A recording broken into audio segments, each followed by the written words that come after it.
when I went to the shrine of Imam Hussein.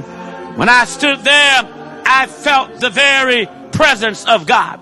I never shall forget when my wife and I stood there on the plaza, and I saw thousands of pilgrims standing there, lining up and weeping and wailing, trying to get in to be able to touch that holy tomb. And I did not realize until I walked in exactly the feeling that they had. When I walked in there, I felt the power of God descend upon me. I looked around and I saw people weeping and wailing. When I got close enough to the tomb, they said, if you're not a Muslim, we will not allow you to go in. But I stood there at the doorway, and I stood on the doorpost, and I put my hand on the door, because I said, if I can't go in, I can at least touch this place that houses this holy and this righteous man of God. And so I laid my hands. Oh, help me, somebody. I laid my hands upon the doorpost.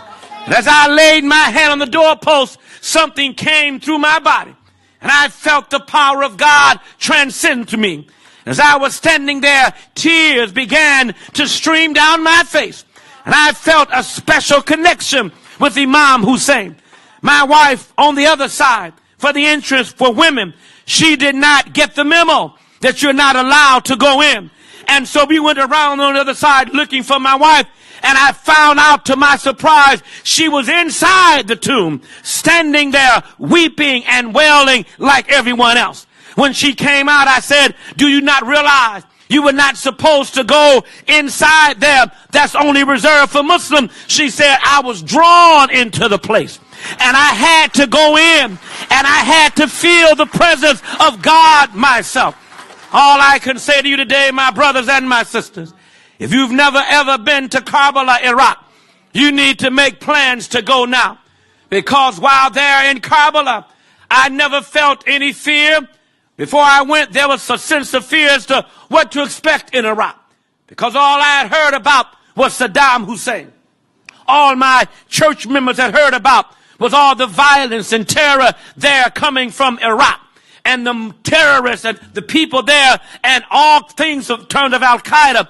And yet when I got there to Karbala, I did not feel any sense of fear. All I felt was brotherhood. All I felt was a sense of godliness.